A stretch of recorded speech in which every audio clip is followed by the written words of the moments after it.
menulis ini digunakan sebagai kata ganti saya yang menulis gitu ya, orang pertama. Nah, ini banyak sekali sebenarnya kesalahannya, tapi kita langsung saja ke terakhir ini karena setelah ini saya mau tampilkan contoh proposal contoh proposal ya yang teman-teman buat. Nah, ini di bab penutup. Nah, kira-kira kesalahannya ada apa di sini? Coba silahkan analisis oleh siapa ya? Nindya. Coba Nindya. Ya, Bu. Bentar ya, Bu. Ya, silahkan. Yang lainnya juga boleh ya, boleh kira-kira apa sih kekeliruan dalam penutup ini. Yang perlu diperhatikan ini ya, simpulan atau kesimpulan, saran, kemudian penulisan kalimatnya ini, pilihan katanya, penggunaan tanda komanya.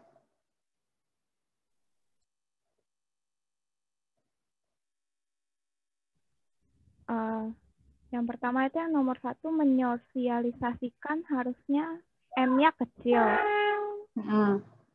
Tapi pilihan katanya sudah tepat? Harusnya mensosialisasikan. Benar. Terus pajak BPHTB-nya itu pakai huruf kapital. Iya.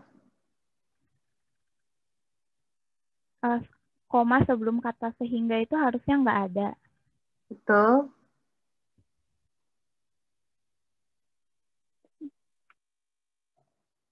Apakah sudah tepat menyosialisasikan apa mensosialisasikan? Mensosialisasikan, Bu. Alasannya apa? Soalnya kata me ketemu huruf S itu menyosialisasikan. Benar, Bu. Ini, Bu, menyosialisasikan. Soalnya ketemu huruf S. Oke, S sama O ya.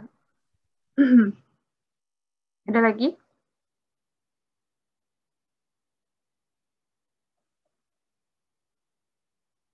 Kayaknya itu aja deh, Bu. Oke, ada beberapa yang betul ya, tadi sudah banyak. Nah, siapa yang bisa menambahkan? Ada satu atau dua lagi. Diminimalisir harusnya diminimalisasi, Bu. Oke, diminimalisir harusnya diminimalkan atau diminimalisasi gitu ya. Betul, hampir seperti itu ya. Nah, yang pertama kita langsung saja bahwa di dalam penutup ini yang tepat itu bukan kesimpulan ya. Kalau ke itu kan prosesnya. Jadi simpulan hasil akhirnya gitu ya kan, an itu membentuk kata benda atau hasil akhirnya simpulan dan saran. Jadi dalam penutup bukan kesimpulan dan saran tapi simpulan dan saran. Nah, berdasarkan pembahasan pada bab 3, ya, penulis memberikan saran terkait optimalisasi BPHT Tangerang Selatan. Nah, sekarang kita lihat ini apakah penulisan tanda titik 2 itu kan pernyataan lengkap yang diikuti dengan perincian. Ya, ingat, penggunaan tanda titik 2 apabila pernyataan lengkap yang diikuti dengan perincian. Contoh misalnya, saya membeli, saya subjek membeli predikat, itu kan sudah ada pernyataan lengkap. Ya, kemudian diikuti dengan perincian. Misalnya perinciannya apa? Barang-barang elektronik. Nah, barang-barang elektronik ini boleh saja kita menggunakan tanda titik kalau teman-teman tidak mau merincikan. Kenapa? Karena memang itu sudah ada subjek dan predikatnya. Boleh menggunakan titik karena sudah ada subjek predikatnya. Saya membeli barang-barang elektronik. Tapi teman-teman kalau mau menggunakan tanda titik 2 itu boleh juga. Kenapa? Karena pernyataan lengkap yang diikuti dengan perincian. Saya subjek membeli predikat sudah pernyataan lengkap. Barang-barang elektronik itu kan memerlukan rincian. Jadi boleh menggunakan tanda titik 2. Itu boleh titik 2. Tapi contoh yang tidak menggunakan titik 2 apa? Saya subjek membeli predikat lemari, lemari ini bukan pernyataan lengkap, tapi langsung bendanya. Lemari, kemudian kulkas, gitu. Itu bukan pernyataan lengkap. Nah, itu tidak perlu menggunakan tanda titik 2. Nah, kalau di sini konteksnya, penulis subjek memberikan saran, nah, memberikan predikat, saran itu objek, terkait optimalisasi BPHTB Tangerang Selatan. Kira-kira menurut teman-teman itu perlu menggunakan tanda titik 2 atau tidak?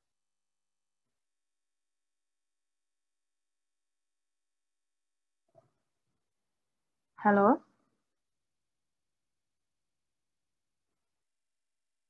Halo?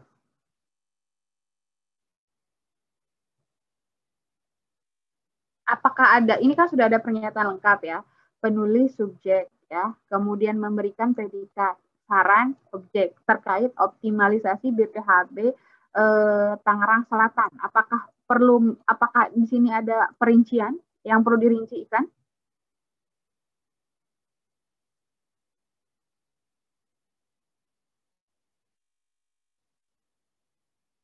Nah, oke. Kalau mau merincikan berarti menggunakan apa di sini kira-kira? Tambahan kalimatnya. Sebagai berikut. Nah, sebagai berikut. Gitu. Jadi kurangnya seperti itu. Kenapa? Karena lagi-lagi titik 2 digunakan apabila pernyataan lengkap yang diikuti dengan perincian. Kalau tidak ada yang perincian seperti ini kan tidak jelas perincian di mana, boleh menggunakan sebagai berikut. Lalu kan nyambung ke kalimat setelahnya.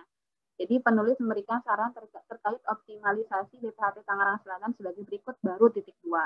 Ya, seperti itu. Kemudian kalau misalnya seperti ini udah titik aja di sini. Kalau misalnya tidak ada perincian, titik juga tidak salah di sini, bukan titik 2, titik. Kenapa? Karena sudah ada pernyataan lengkap dan tidak perlu menggunakan titik 2 kalau seperti itu. Nah, kalau sudah titik di sini, berarti di sini kalau kayak gini ya kalimatnya, kalau seperti ini titik misalnya ceritanya tidak menggunakan sebagai berikut. Nah, di sini harus diawali dengan subjek. Misalnya penulis menyosialisasikan tentang bla bla bla, atau misalnya siapa yang menyosialisasikan gitu ya. Karena kita tambahkan di sini sebagai berikut titik 2, maka di sini tadi berarti ini kan rinciannya. Apakah ini ada subjek predikatnya? Apakah hanya predikat saja? Hanya predikat saja. Karena ini bukan kalimat lengkap, maka di sini menggunakan penulisannya huruf kecil ya, menyosialisasikan tentang pembayaran BPHTB guna menumbuhkan bla bla bla dan tidak diikuti dengan tanda titik. Boleh menggunakan tanpa tanda apa-apa, boleh menggunakan koma atau boleh menggunakan tanda titik koma. Jadi setiap rincian itu seperti itu. Kalau misalnya mau menggunakan huruf kapital, berarti di sini harus lengkap. Harus ada subjek, harus pernyataan lengkap. Itu subjek yang seperti itu. Nah, biasanya rincian-rincian seperti ini itu adanya di dalam tujuan penelitian, kemudian apalagi rumusan masalah gitu ya. Bisa dipahami?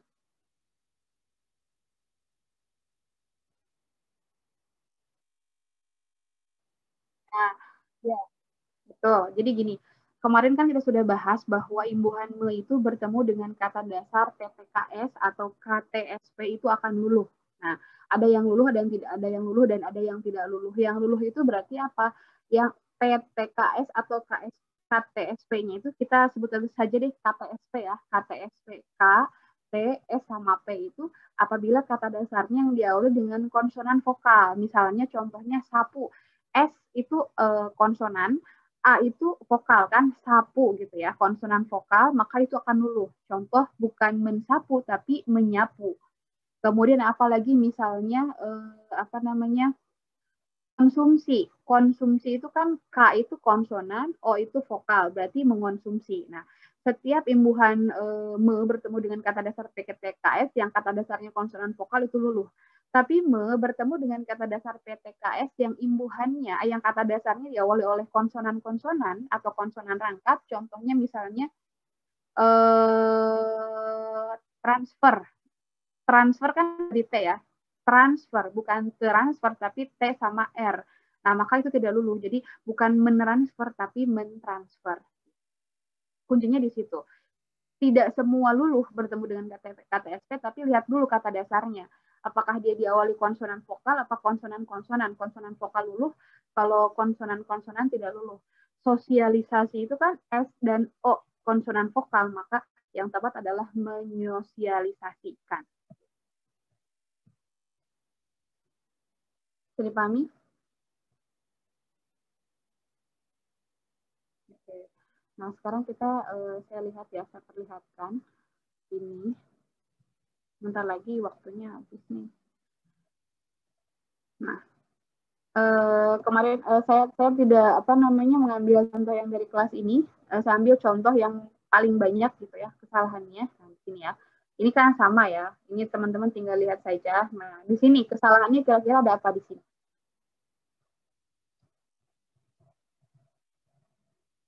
Coba siapa yang bisa lihat Ada kesalahan apa di sini?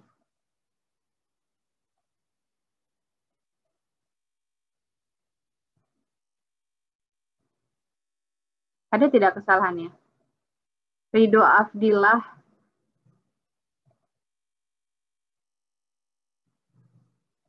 Apakah setelah NPM menggunakan tanda titik 2?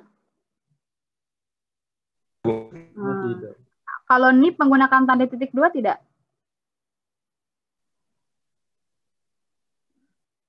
Tidak perlu menggunakan tanda titik 2 dan tidak perlu menggunakan tanda titik. Tidak perlu menggunakan tanda titik apapun. Itu kan singkatan. Singkatan yang tidak perlu menggunakan tanda titik atau titik 2. Oleh karena itu penulisan di NPM atau NIM ya biasanya, kalau saya dulu nomor induk mahasiswa itu tidak perlu menggunakan tanda titik 2. Gitu. Jadi kesalahannya di sana. Kemudian selanjutnya kita lihat ya ini sudah. Nah ini kesalahannya apa di sini? Yang warna merah ini.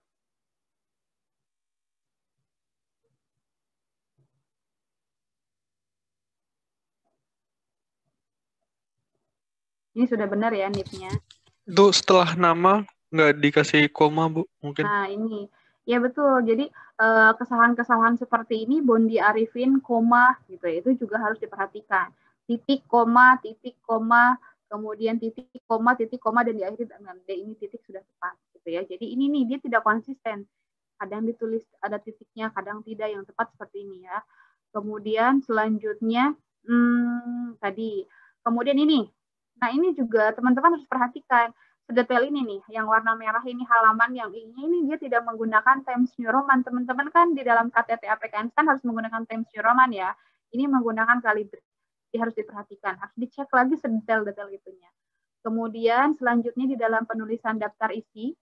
Nah, teman-teman sebenarnya penulisan daftar isi itu penulisan subbab dan bab itu kan boleh menggunakan A seperti ini, B, C, D gitu. Kalau misalnya teman-teman menulis A, B, C, D seperti ini, maka nanti kalau dia mempunyai subbab, maka subbabnya itu di sini setelah latar belakang, misalnya ada subbab lagi, di sini menggunakan angka 1. 1, 2, 3. Kalau angka 1 dia mempunyai subbab lagi, berarti ada A kecil. Kalau A kecil mempunyai subbab lagi, berarti A dalam kurung. Kalau A dalam kurung mempunyai subbab lagi, berarti 1 dalam kurung. Nah, ini. Nah, tapi sayangnya di dalam PK Instan ini tidak menggunakan angka A, B, C, D, tapi menggunakan 1. 1, 2, 3, 4, 5. Kalau 1 punya subbab, berarti 1.1. 1.1 punya subbab lagi 1.1.1 gitu ya. Jadi untuk detail-detail seperti ini diperhatikan ya. Jadi sekali lagi disesuaikan dengan pedoman penulisan KTTA di PK Instan. Jadi teman-teman menggunakan angka subbabnya, bukan menggunakan huruf seperti ini ya. Ini sebenarnya benar juga, tapi kan yang digunakan bukan seperti ini kalau yang di PK Instan. Karena kalau ini nanti punya subbab jadi angka 1. Tuh ya. Kemudian kita lihat langsung ke latar belakang. Nah, ini sudah saya berikan tanda kuning, ini saya tambahkan. Nah, latar belakang ini berarti harus diawali dengan yang umum tadi kan. Misalnya tuh banyak hal di sini membahas tadi tentang apa sih judulnya tuh tadi tuh? Tentang, saya lihat dulu, nilai ekonomi ya, nilai ekonomi wisata di hutan mangrove ya, di mangrove nilai ekonomi ya, berarti nilai ekonomi yang dibahas, nilai ekonominya seperti apa. Berarti dia memberikan gambaran umum tentang hutan mangrove. Saya tidak akan membahas isinya, tapi kita lihat bagaimana cara dia menulis paragraf. Nah, berarti ini adalah paragraf 1. Sebentar, ini banget sih. Nah, paragraf 1 itu dia membahas tentang hutan mangrove. Jadi ide pokoknya adalah gambaran umum tentang hutan mangrove. Berarti kita lihat ya paragraf 1. Panjang sekali paragraf 1-nya sampai di sini. Sampai 1 halaman 1 paragraf. Nah, kita lihat. Apakah si paragraf ini mempunyai kepaduan. Jadi 1 paragraf ini kan waktu kita belajar paragraf, bahwa 1 paragraf itu harus memiliki 1 ide pokok atau 1 informasi. Kalau ada 2 informasi dalam 1 paragraf, maka harus dibuat paragraf baru. Nah, apakah ini memiliki 1 informasi atau 2 informasi? Tapi secara umum ini membahas tentang paragraf hutan mangrove. Hutan mangrove merupakan sumber daya, nah ini harus diperhatikan spasi, yang mempunyai berbagai keragaman potensi. Nah, ini juga penulisan yangnya nih. Nah, yangnya juga terlalu banyak, yang memberikan manfaat bagi kehidupan manusia baik, secara langsung maupun tidak langsung dan bisa dirasakan baik oleh masyarakat yang dirasakan baik tinggal di dekat kawasan hutan mangrove maupun masyarakat yang tinggal jauh dari kawasan hutan mangrove, gitu ya. Nah, sekarang kita lihat di sini dia menggunakan tadi yang perluasannya terlalu banyak yangnya, ya. Ini yang enggak. Ini juga menyebabkan si kalimatnya tidak efektif. Kemudian penggunaan tanda koma. Ini ada dia menggunakan konjungsi korelatif. Konjungsi korelatif itu ketika kita menggunakan konjungsi ini maka harus berpasangan dengan ini. Waktu itu kita membahas ada baik maupun, tidak hanya, tetapi juga, bukan hanya, melainkan. Dan konjungsi ini harus diikuti dengan tanda koma. Karena kalau tidak, maknanya akan salah seperti ini, manusia baik. Ya. Manfaat dalam kehidupan manusia, koma, baik secara langsung, koma, maupun tidak langsung. Bisa diikuti dengan titik.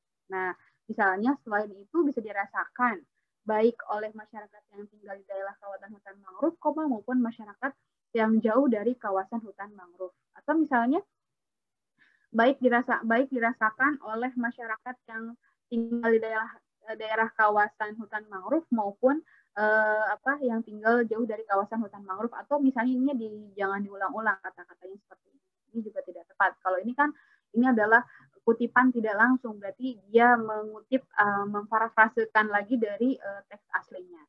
Nah, sudah di sini ada ada citasinya. Nah, antara si kalimat pertama dengan kalimat kedua itu tidak ada penyambung, tidak ada pengaitnya. Jadi kalau teman-teman masih ingat pembahasan tentang paragraf itu kan harus ada konjungsinya. Harus ada pengait antara kalimat satu dengan kalimat yang lainnya. Bisa menggunakan konjungsi, bisa menggunakan repetisi, bisa menggunakan banyak ya waktu itu kan preposisi gitu ya. Selain itu, jadi boleh menggunakan kata itu. Atau misalnya selain itu misalnya hutan mangrove juga memiliki peran. Jadi kalau seperti ini kalimatnya jadi terpotong-potong. Setelah ini selesai langsung lagi. Hutan mangrove juga memiliki peranan, yaitu sebagai hutan mangrove. Nah, jadi seperti itu misalnya ini. Selain itu, hutan mangrove juga memiliki peranan, yaitu hutan mangrove sebagai habitat satwa baik. Nah, ini juga selalu dia menggunakan baik dan maupun, tapi sayangnya penulisan baik di sini dia tidak ada pasangannya. Ya. Seperti itu, burung, amfibi, mamalia sebelum dan beberapa jenis serangga dan beberapa jenis fauna. Nah, ini dan juga diikuti berkali-kali. Teman-teman perhatikan. Terdiri dari 2 fauna, infauna di lubang-lubang dalam tanah, bla bla bla dan berapa dan lain sebagainya. Lalu dia membahas lagi hutan mangrove, merupakan jadi seperti mengatakan hutan mangrove setelah selesai, hutan mangrove lagi gitu. Jadi untuk teman-teman, jadi harus ada pengait antara kalimat satu dengan kalimat yang lainnya. Selain itu juga atau dapat dipahami dengan begitu dapat dipahami bahwa bla bla bla. Jadi seperti kita berbicara. Jadi harus ada pengait antara kalimat satu dengan kalimat yang lainnya. Itu boleh sekali teman-teman baca pembahasan tentang paragraf untuk menunjukkan kohesi dan koherensi, repetisi, boleh menggunakan konjungsi, boleh menggunakan preposisi kan waktu itu kita bahas ya. Nah, ini kan sudah dua-duanya dari sini sampai ke sini dia semuanya mengutip. Nah, baru dari sini dia membahas dengan kata-kata sendiri atau melakukan sintesis. Nah, ketika sebelum menggunakan sintesis, di sini kita teman-teman baiknya menggunakan kata-kata berdasarkan paparan di atas, berdasarkan beberapa informasi di atas, berdasarkan definisi di atas dapat dipahami bahwa hutan mangrove merupakan suatu ekosistem perairan yang unik. Nah, kata-kata ini teman-teman baiknya diambil dari teman-teman pahami dari sini dan dari sini, dari kedua referensi yang telah diambil. Kenapa? Karena tujuannya kita mengutip itu kan untuk menguatkan apa yang kita sampaikan. Jadi disintesiskan kata-kata dari atas sama, kan ini dua-dua mengutip dari yang kita pahami dari kutipan tersebut di bawahnya. Dari paparan di atas dapat dipahami bahwa mangrove adalah bla bla bla bla bla bla bla bla bla, boleh tambahkan setelahnya berdasarkan teman-teman yang teman-teman pahami. Jadi sekali lagi cek di paragrafnya apakah sudah memiliki pengait antara kalimat satu dengan kalimat yang lainnya, atau yang kedua apakah sintesisnya adalah informasi yang berbeda dari si kutipan, ataukah informasi sama tapi ada informasi tambahan. Baiknya sintesisnya di sini adalah informasi yang diambil dari kutipan teman-teman, kemudian ditambahkan dari pengetahuan yang teman-teman tahu. Jadi ini kan sintesis. Jangan sampai ini beda, ini dari mana? Kalau ini berbeda, buat apa kita mengutip? Jadi tujuannya kutipan kan menguatkan apa yang kita sampaikan. Seperti itu. Ada pertanyaan sampai sini? Ini untuk paragraf pertama. Bisa dipahami cara menuliskannya? Bisa, Bu. Ya, seperti itu ya. Kemudian selanjutnya, paragraf 2, setelah dia membahas tentang gambaran umum, kemudian dia membahas tentang fungsi. Nah, awalnya ini disatukan paragrafnya. Padahal kan beda informasi. Yang ini membahas tentang fungsi. Ekosistem hutan mangrove salah satu sumber daya alam punya fungsi dan manfaat sangat besar. Fungsi, nah, jadi menjadi 3 golongan, kata dia ya, ide pokoknya, yaitu secara fisik, biologis, dan ekonomi. Nah, tiba-tiba titik fungsi utama sebagai penyeimbang. Nah, ini tidak menjelaskan si kalimat sebelumnya. Harusnya di sini dijelaskan fungsi fisik adalah bla bla bla bla bla bla bla bla bla. Hutan mangrove berfungsi sebagai fungsi biologis bla bla bla bla bla, sampai akhirnya nanti membahas tentang fungsi ekonomi yang kaitannya dengan digunakan sebagai tempat wisata kan, yang akan ditarik nanti ke judul yang menyatakan penghasilan dari hutan mangrove tersebut. Dengan begitu kan sistem atau logika berpikir si penulisnya ini jadi sistematis, mulai dari definisi, kemudian digiring ke fungsi, fungsinya ternyata ada penyeimbang, kemudian fungsi apa, sampai fungsi ekonomi yang ternyata dia dapat digunakan sebagai tempat wisata, dari tempat wisata tersebut dapat menghasilkan penghasilan, kemudian nanti dihitung penghasilannya. Itu kan jadi nyambung. Kalau seperti ini nanti membahas fungsi utama penyeimbang, bla bla bla, sebagai penyedia. Kemudian apalagi nanti di sini langsung ke ekosistem mangrove. Ini juga tidak sesuai dengan ide pokok yang di atas. Nah, baiknya kalau mau agar efektif, maka di paragraf selanjutnya di sini membahas tentang fungsi fisiknya sebagai apa.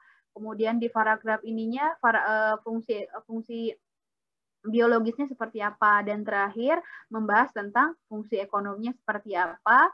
Lalu setelah fungsi ekonomi digiring ke tujuan yang akan kita judul yang akan kita gunakan gitu ya. Jadi rata-rata saya baca kesalahan penulisan paragraf.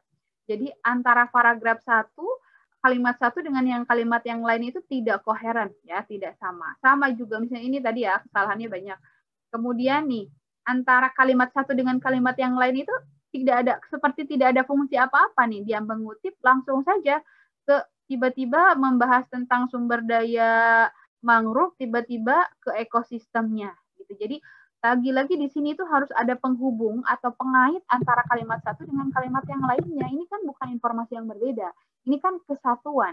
Bagaimana informasi ini dapat dipahami oleh orang lain, kita perlu pengait menggunakan konjungsi, menggunakan yang lainnya gitu. Jadi jangan setelah mengutip langsung mengutip lagi, kita bahas sedikit lalu kaitkan lagi, kita bahas sedikit kaitkan lagi. Dengan begitu ketika orang membaca apa kata teman-teman, maka akan mudah dipahami dan logika berpikirnya juga akan menjadi sistematis gitu ya. Jadi kesalahan terbesar tidak ada pengait antara kalimat 1 dengan kalimat yang lainnya, seperti tidak ada maknanya mengutip kalau seperti ini ya.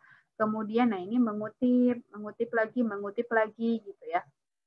Nah, selanjutnya adalah penulisan di mana nilai guna ini dibagi menjadi nilai guna langsung dan nilai guna tidak langsung. Nah, di mana ini bukan digunakan untuk kalimat pernyataan, tapi digunakan untuk kalimat tanya kan.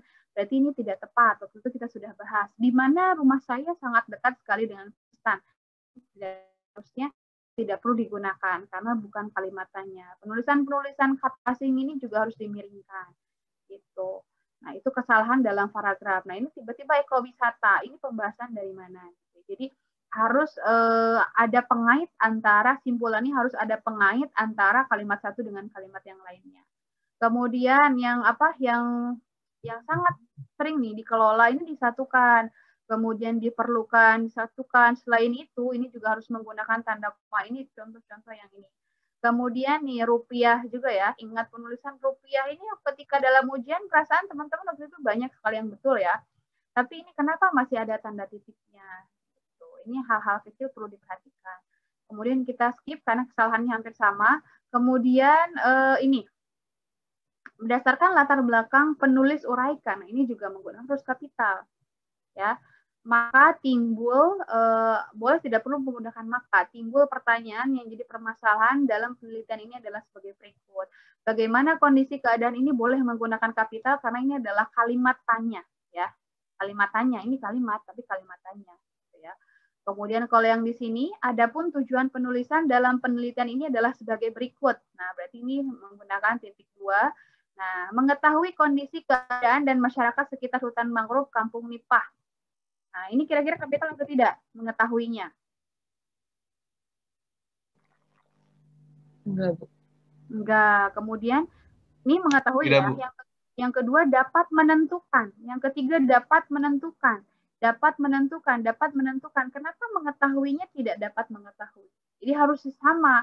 Kalau di sininya baiknya seperti itu ya. Untuk kepararelan waktu itu dalam kalimat efektif. Jadi alangkah baiknya mengetahui kondisi, terus yang kedua menentukan nilai guna, menentukan nilai ini gitu. Kalau mau menggunakan dapat, gunakanlah dapat semuanya. Dapat mengetahui. Kalau mau tidak, ya udah mengetahui kondisi, menentukan nilai guna, menentukan bla bla bla dan tulisannya kecil, tidak perlu menggunakan tanda titik karena ini adalah bukan kalimat. Gitu ya. Nah, ini juga sama. Oke. Kemudian karena waktunya sudah habis, saya skip dulu ke bawah. Nah, ini juga dalam metodologi penelitian, nah tidak perlu menggunakan tanda ini. Nah, ini akan disalahkan menggunakan tanda-tanda seperti ini, ya. Karena subbab kan, ini subbab. Nah, kalau misalnya ini menggunakan ini, berarti benar menggunakan angka 1. Kalau ada subbab lagi di sini, berarti menggunakan A kecil. Karena di PKN STAN ini menggunakan angka 1, berarti 1.1. Kemudian 1.1.1. Jadi tidak perlu menggunakan simbol-simbol seperti ini. Untuk subbab. Subbab disesuaikan dengan penulisan di PKN STAN. 1, 1.1, 1.1, dan lain sebagainya. Ada pertanyaan sampai sini? Hampir semua penulisan paragrafnya seperti itu. Ini rata-rata di sana sih ejaan, penulisan paragraf, pilihan kata, masih banyak sekali yang salah. Tuh, ada pertanyaan? Kira-kira proposal yang teman-teman buat apakah sudah baik atau mau dicek lagi?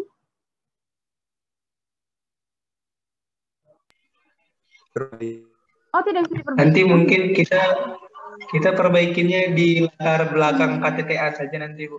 Di bab 1. Iya. Jadi di bab bab 1 KTTA nanti. Diperbaikinya kan KTTA ya kan, nanti itu kan si proposal itu hanya hanya rangkaian saja. Sebenarnya proposal juga harusnya dalam penelitian ini peneliti akan, jadi menggunakan kata-kata yang akan datang, akan meneliti bla bla bla bla. Tapi kalau dalam KTTA itu kan sudah dilakukan, jadi bahasanya juga sudah sudah dilakukan gitu, yang sudah yang menggunakan kata-kata seperti itu. Itu juga ditulis dalam peraturan di PKN STAN.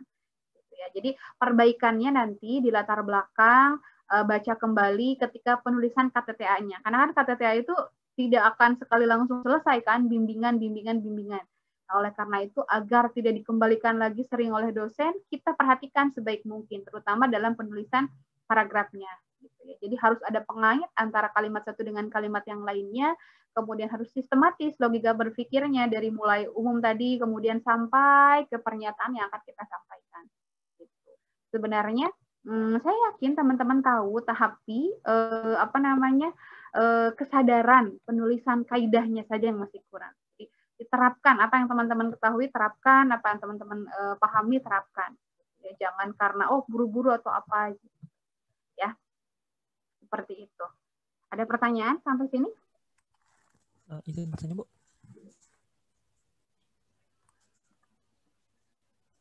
Cukup ya?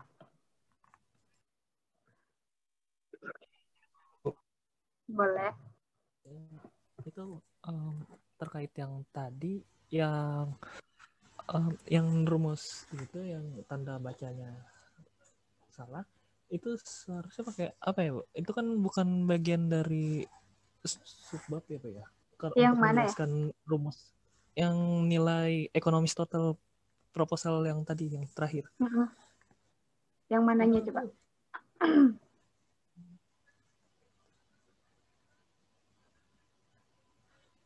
Yang mana?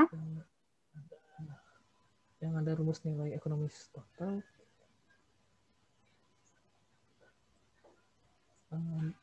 Di bawah. Oh, ini. Ini.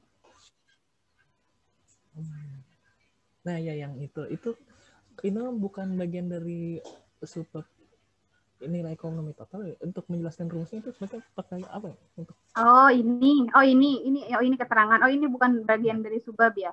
Boleh kalau misalnya kita mau menambahkan keterangan itu boleh menggunakan seperti ini nih. Sebentar. Nih. Kalau ada keterangan.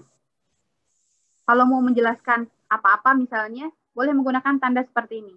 Lalu di bawahnya misalnya, ini tambahkan lagi misalnya keterangan seperti ini. Nah, biasanya seperti itu ya. Jadi kalau ada bernada sebenarnya adalah keterangan, tapi tidak menggunakan seperti ini. Kalaupun dia keterangan, ya sudah, keterangannya di sini apa? Kalau bukan subbab ya, nilai guna. Atau misalnya, apa sih nilai guna langsung merupakan, nah boleh seperti ini ya, kalau misalnya banyak seperti itu boleh menggunakan seperti ini dari keterangan. Biasanya ini digunakan sebagai penanda keterangan, nilai guna langsung atau apa gitu ya. Berbeda dengan langsung itu nilai manfaat, nilai pilihan, ini kan penjelasan lagi ya, seperti itu. Baiknya sih kalau misalnya seperti ini, kalau keterangan itu biasanya kan hanya sedikit saja.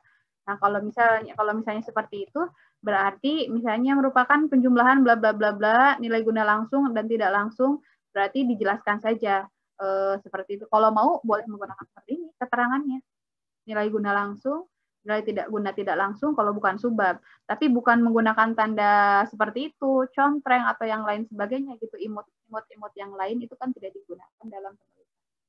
Boleh menggunakan seperti ini atau seperti ini ya. Kalau keterangannya sedikit seperti ini. Tadi.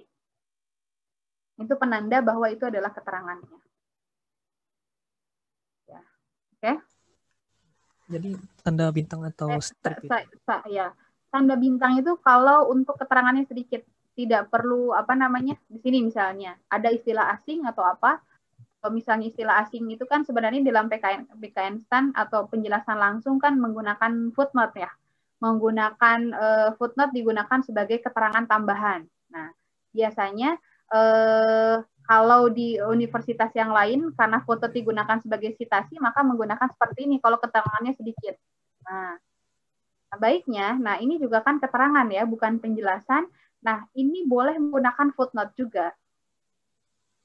Ya, karena ini kan keterangan tambahan dari sini, bukan subbabnya. Yang jelas tidak diperkenankan penulisan menggunakan tanda centang atau penulisan seperti ini di dalam karya tulis ilmiah. Ya. Nah, ini juga boleh menggunakan strip. Atau gimana caranya biar tidak menulis seperti ini, ya. Centang seperti ini gitu ya.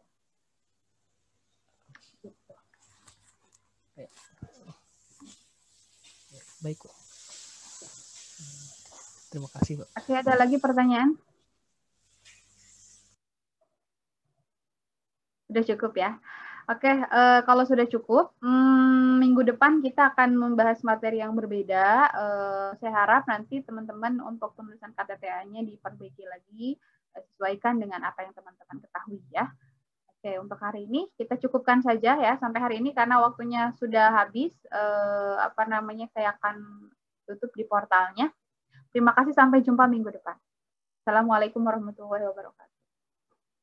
Waalaikumsalam warahmatullahi wabarakatuh. Terima kasih, Bu. Sama-sama.